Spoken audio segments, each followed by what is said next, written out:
For this episode of Strangers and Aliens, I'm taking a look at an author and a book that I've become a huge fan of after discovering just recently. New to me, but it's been around for a very long time, and that is The Complete People Stories. It's called Ingathering. It's by Zenna Henderson. I'm a big fan, and we're going to talk about it on Strangers and Aliens, Pulp Science Fiction.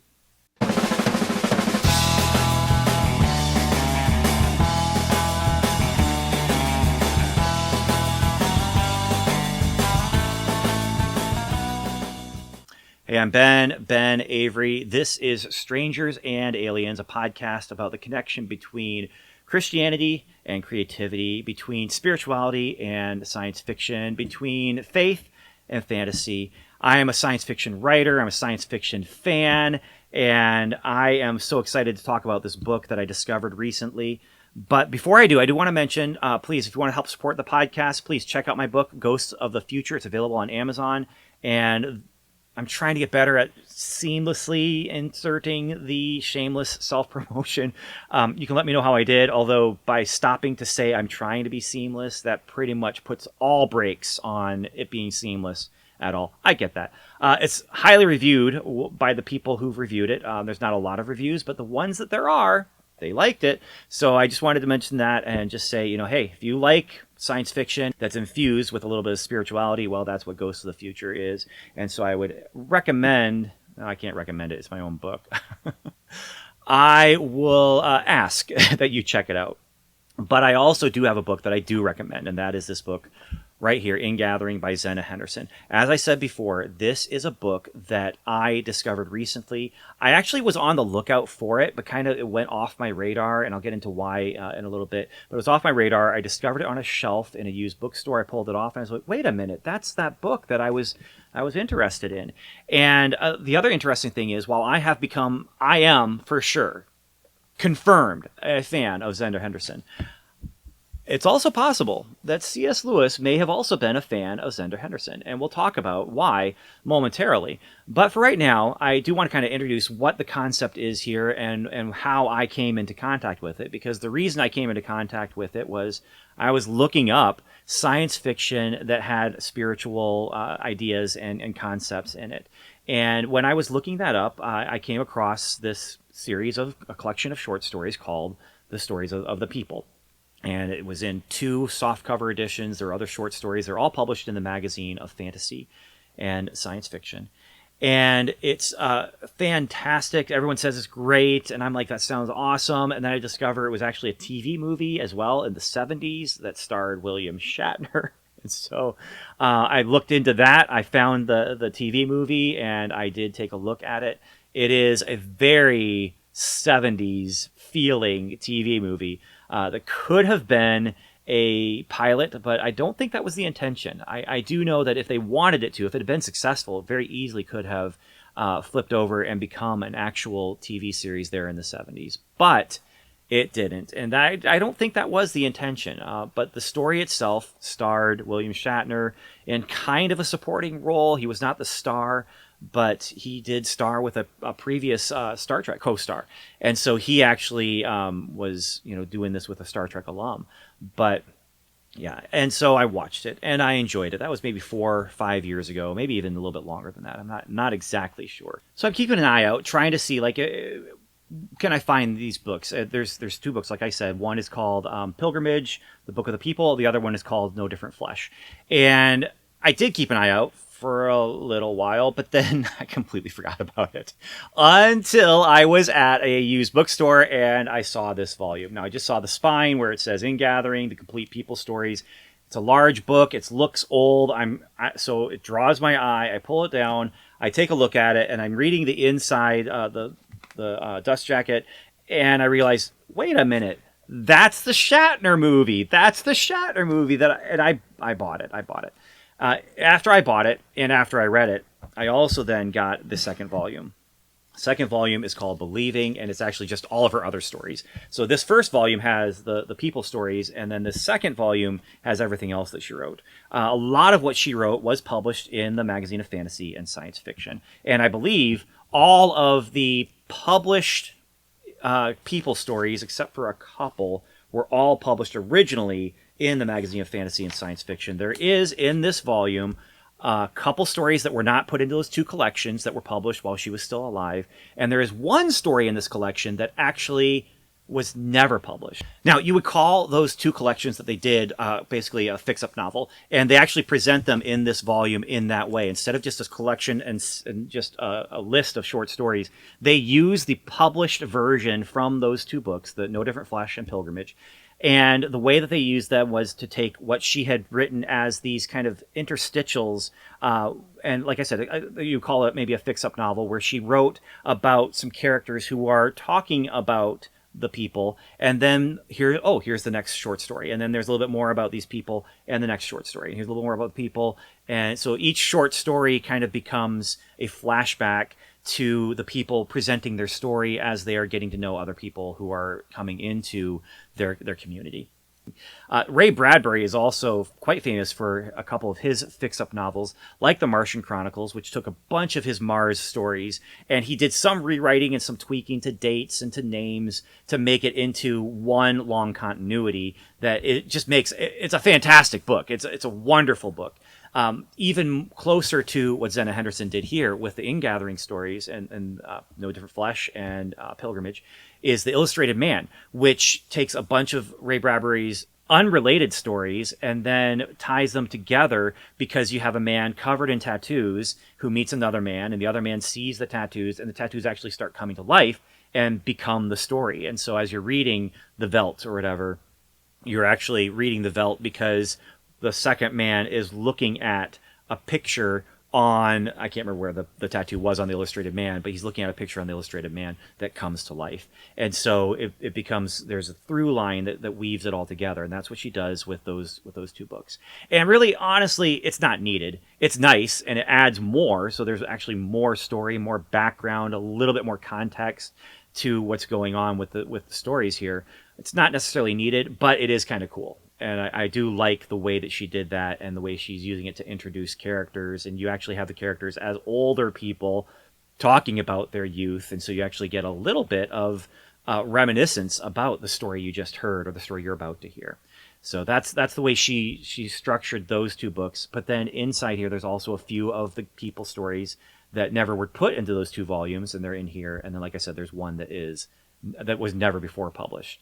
What are the people stories? The people stories are, I would call a mix between Superman, Little House on the Prairie, and X-Men. Okay, so here's the Superman connection is the rocketed to Earth from a doomed planet kind of an idea. And the people are actually, instead of just one baby that gets put on a rocket ship that ends up coming to Earth, it's an entire population. And they actually they're spread throughout the galaxy. So not all of the people from the planet that gets destroyed come to Earth, but a lot of them do. And a lot of their ships do crash, and they get separated when they arrive on Earth. And some children don't even know that they're part of the people. They do look humanoid, like Superman. And so they come, and on Earth, it's not because of Earth, but on Earth they also have powers. And of course, the powers that they have, that brings in the X-Men connection, and that is that they are on a planet where people don't have powers. Now, it does turn out that some humans have the potential for powers like the people, but it's not our nature necessarily. It's just maybe the next step for humanity or whatever it might be. But the people and the world that they're from, they all have these powers. And so when they arrive on Earth and they have these powers, and it's basically there's telekinesis, where they can lift things with their minds, they can fly, they can lift themselves with their minds, they have telepathy where they can talk to each other over long distances and short distances. They have the ability to find minerals and chemicals, and so they're actually able to early on find a silver mine, and that helps them establish a colony. And so that's the X-Men sort of thing, where they have powers, but they also aren't necessarily accepted by all of humanity, especially when you bring in the Little House on the Prairie angle, which is the stories run a span of time between, let's see here from my notes, looks like, late 1800s, like 1891, 1890. That's when they first crash, to the latest story takes place in 1970. And so it covers a long span of time. But a lot of these stories take place in the late 1800s, early 1900s. The most interesting story to me takes place in the 1960s during the space race. And then there is a strong story, that the one that takes place in 1970, which actually kind of embraces the counterculture and teen culture. And at first I didn't quite like it until the people got involved, and then it was ended up being a strong one to end with. Now, talking about Zenna Henderson's background, the people were not her first science fiction published stories. They were second. So she did have a story published before the first people story, which was Ararat. She did have something published in the Magazine of Fantasy and Science Fiction before that. But this was her second published science fiction story, and then from there it became very, very popular, and so she continued writing them for the Magazine of Fantasy and Science Fiction, which, another C.S. Lewis connection, that is the magazine, the Pulp magazine, that he was published in with a couple of his science fiction stories.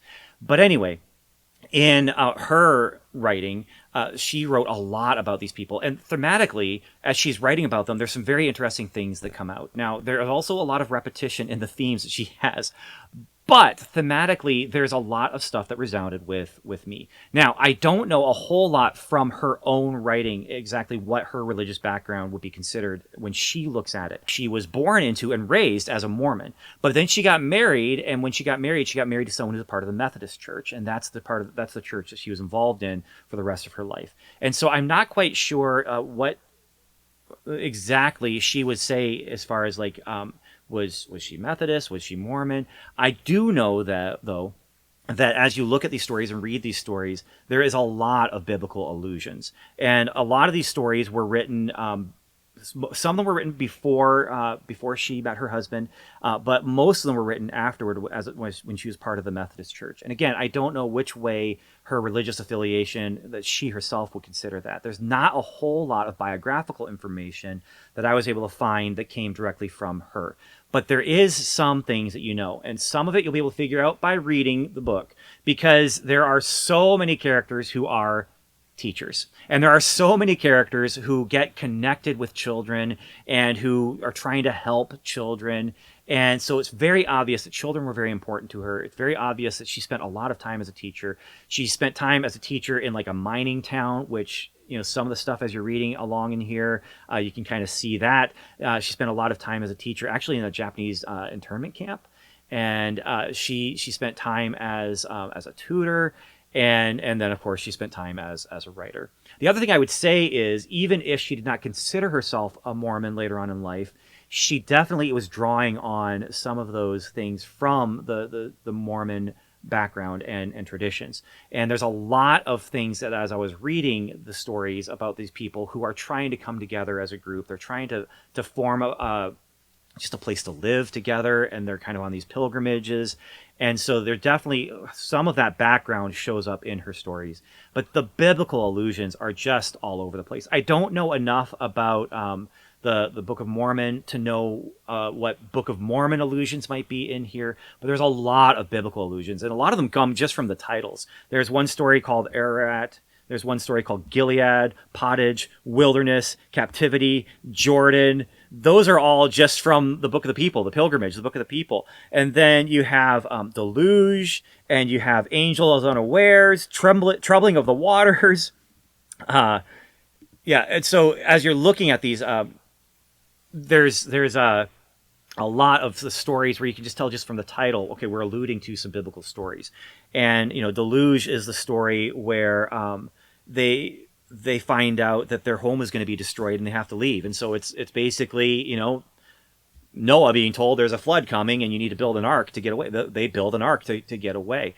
And so you have a lot of sophisticated, I would say, biblical allusions. Sometimes as she's writing along and she mentions something, it's to say, hey, I'm just dropping this allusion here, bring what you have to it, and you can connect the dots. And sometimes she actually says, okay, here is a verse, and we're gonna say that this is the best way to handle this situation by having characters talk about a wisdom tidbit that comes from their alien spirituality that is very similar to Christianity and the God, the Judeo-Christian God. But it's not actually from Scripture. It's just a universal bit of wisdom that why wouldn't they say something that sounds like something that comes from the Bible when it's quite possible that they are worshiping the same God on their planet. And so in that way, she is definitely taking her spirituality and applying it to this science fiction world where she's saying on this other planet, and she's addressing just how other planets might interact with God in a different way than we do here. Because they definitely have a slightly different relationship with God and with spirituality than we do because of the way that they interact with the world and with the universe. But then there's the universal concepts that, loving your neighbor and that sort of a thing that are brought out as well. And so she does it in a way that is, I won't say unique, because I do feel like I've seen it in other places, especially from Christian writers who are writing about other planets, and you have to figure out what is, when you're writing as a Christian and you're writing about aliens, you either are going to ignore what their relationship with God might be, or you're going to have to write a whole thing and figure out, okay, so is it the same concepts and precepts, and do they have scripture or whatever it might be? And so C.S. Lewis tackled it by saying that the people of Malacandra, they never fell. And so it's an old world with old species, but they never fell, and they have a completely different relationship with God than we do. Or the people of Venus, and they haven't fallen yet, but there's still the opportunity. And so this is, Zenna Henderson doesn't really get into a whole lot about like what is the spiritual status of the universe, and is it a universal status, or are they separate the way that C.S. Lewis did? But anyway, other themes that she brings in are themes of belonging and longing, and that kind of Zenzuch idea of longing for something more, longing for home, and if not the ability to go home, longing for family, and then also found family. Found family is a big thing in Gathering, and really all the people stories. Which in Gathering is. I don't know why I corrected myself there, but I did, and I'm too lazy to edit it out. So anyway, there it is. There's also a lot about generational relations and just the wisdom of the elders and the enthusiasm of youth, and bringing those two things together. And then there's, like I said, a lot about the relationships between teachers and students, and I guess that would go into that generational kind of relationship as well.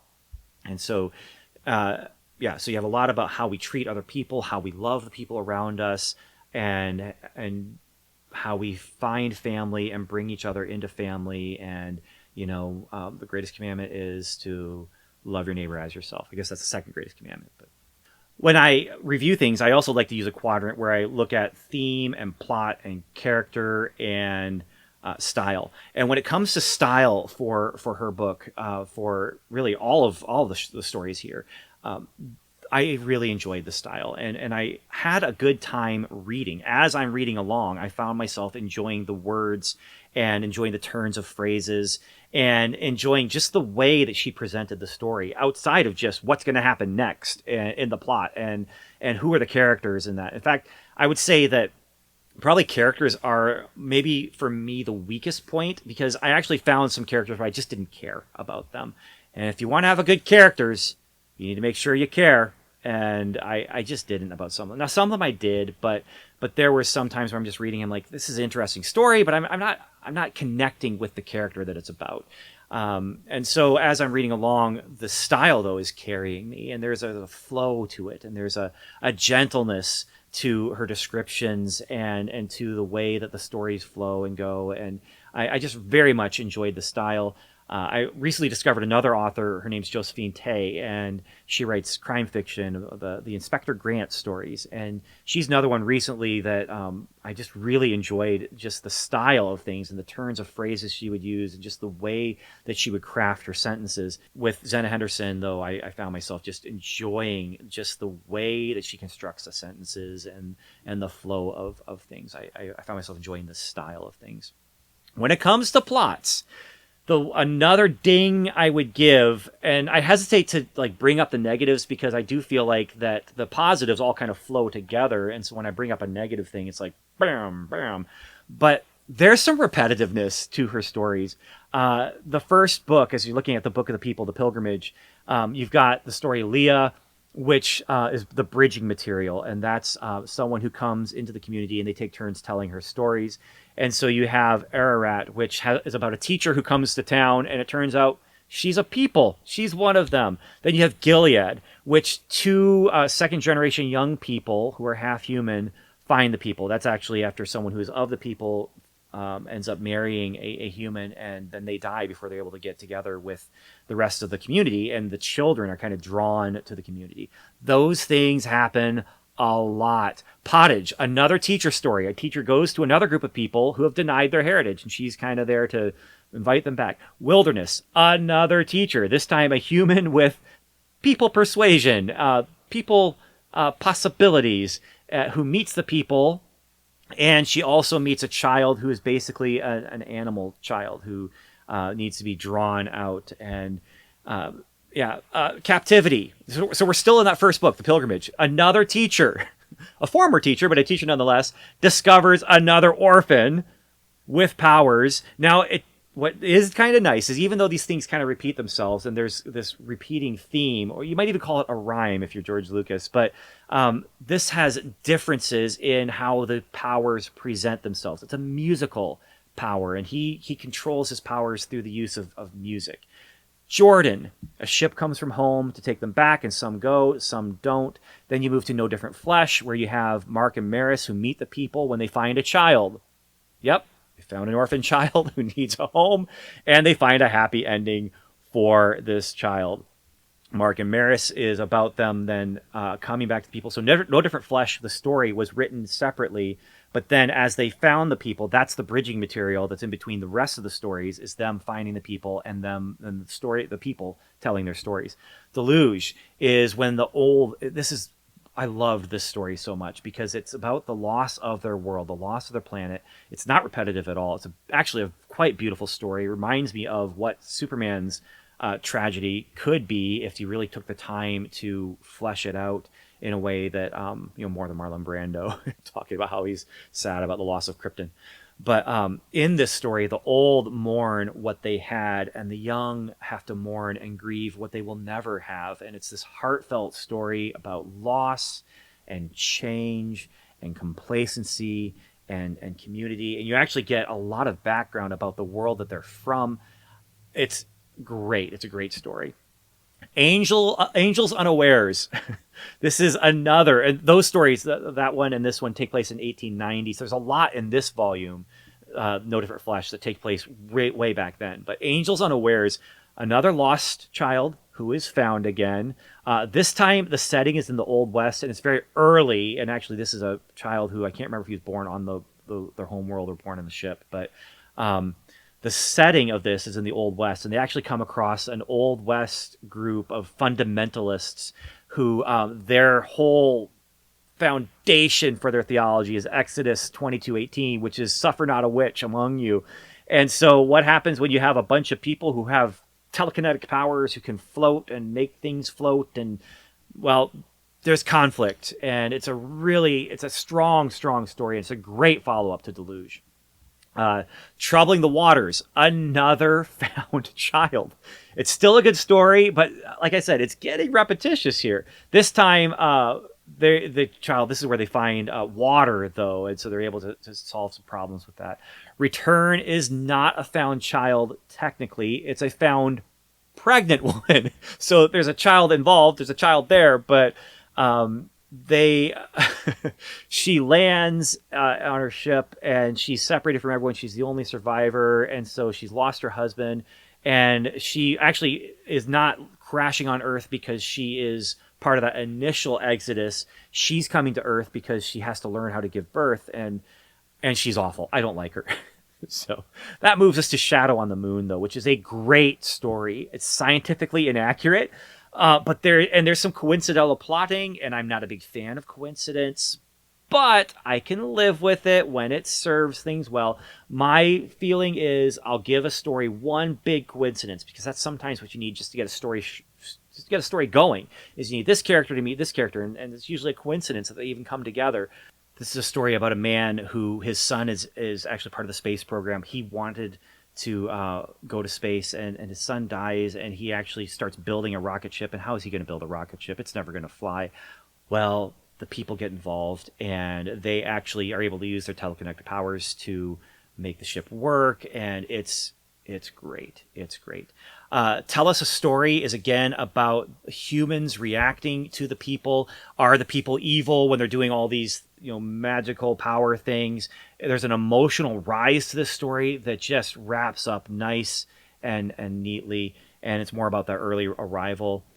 That Boy is another story about a religious community that cannot accept the people. But this one's interesting because when the people help them, they kind of use their powers to present themselves as angels, someone as an angel.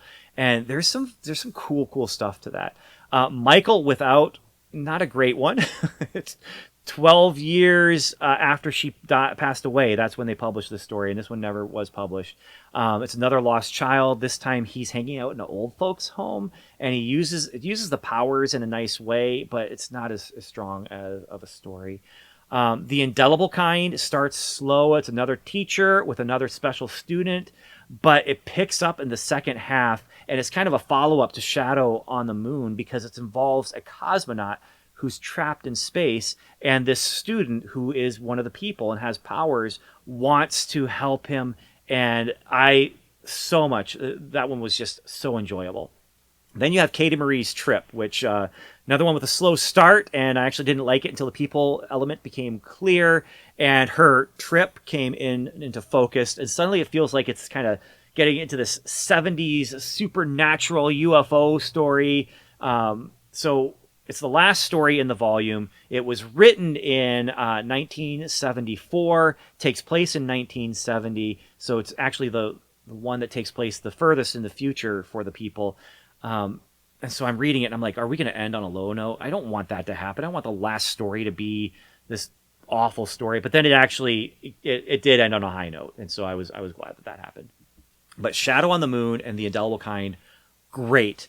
And then also you have the people, the Deluge and Angel Unawares, also great. I definitely feel like if I'm going to recommend one of the small volumes, I would recommend the second one, No Different Flesh. But truthfully, I recommend not picking up those two small volumes. I recommend picking up this volume, this omnibus edition that has them all there. If you're going to get into it, you might as well go all in. So as you're looking for, is this something you would enjoy? Just imagine, though, like I said, about Little House on the Prairie. There's sweet moments, and there's bitter moments, and there's those things, it's like Little House on the Prairie, where they have the episode where she prays that her little baby brother would die, and then her little baby brother does die, and it gets really dark, and she's wondering, did I cause him to die? Because I asked God, and so she climbs the mountain to get closer to God, and, obviously that story is Little House on the Prairie, not the people. But what I'm saying is it goes some dark places, and it does have some sweet moments, and it does have some joyous moments, and it does have some sorrowful moments. And so I really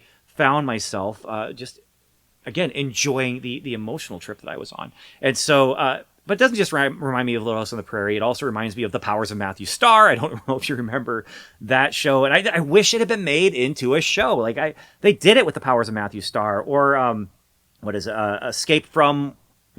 Escape to Witch Mountain and Return from Witch Mountain. Those two Disney movies. I guess there's a third one that I haven't seen. And then they did Race to Witch Mountain with the Rock. But the point that I'm trying to say is they could have very easily made this into a 70s TV show about these people. I mean, they made it into that TV movie, and they just used very, very simple special effects to make the people, rise and lower and, move things with their mind and the telekinesis and stuff. It would have been a very low-budget sci-fi show that they could have made. Much more low-budget than, say, The Man from Atlantis or something like that. Probably more low-budget even than The Powers of Matthew Starr. Until you did that flashback episode that takes him back to the planet. But even the TV movie does that in a very unique and kind of cool way, where it doesn't have to use special effects to do the flashback to what their world was like. And so, if nothing else, check out the Shatner movie.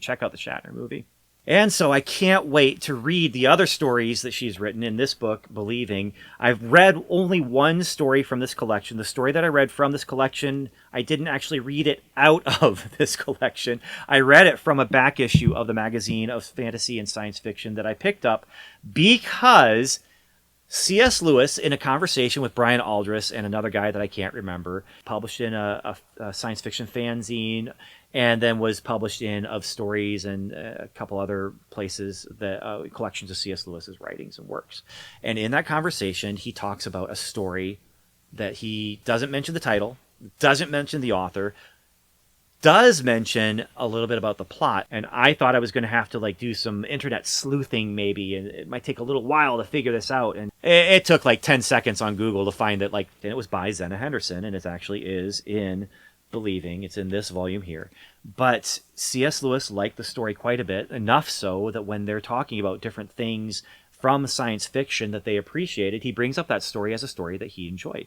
And so I don't know, I would not be surprised at all if he did decide, I'm going to keep an eye out for Zenna Henderson in the issues of the Magazine of Fantasy and Science Fiction. I would also not be surprised at all if he never gave it a second thought, because, you know, he did read the Magazine of Fantasy and Science Fiction, and I do plan to do an episode about his relationship with the Magazine of Fantasy and Science Fiction. But this is an element of his life, the Magazine of Fantasy and Science Fiction. I haven't seen anyone really do much about. All that said, that means that there is a 2-degree separation between C.S. Lewis and Shatner. Yes, between Star Trek and C.S. Lewis, there is a 2-degree separation, and that 2-degree separation is the people. That 2-degree separation between him and Shatner is Zenna Henderson. So there it is.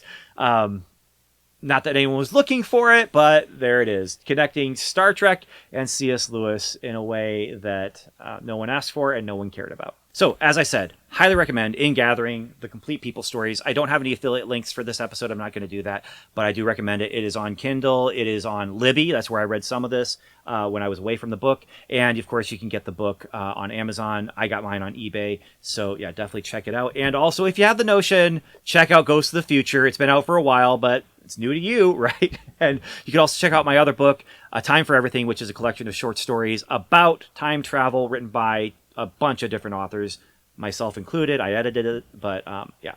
So there's 3 things you can check out if you are so inclined. And until next time, thank you so much for listening. Thank you so much for spending time with me as I get to geek out about this author who is new to me. And until next time, Godspeed.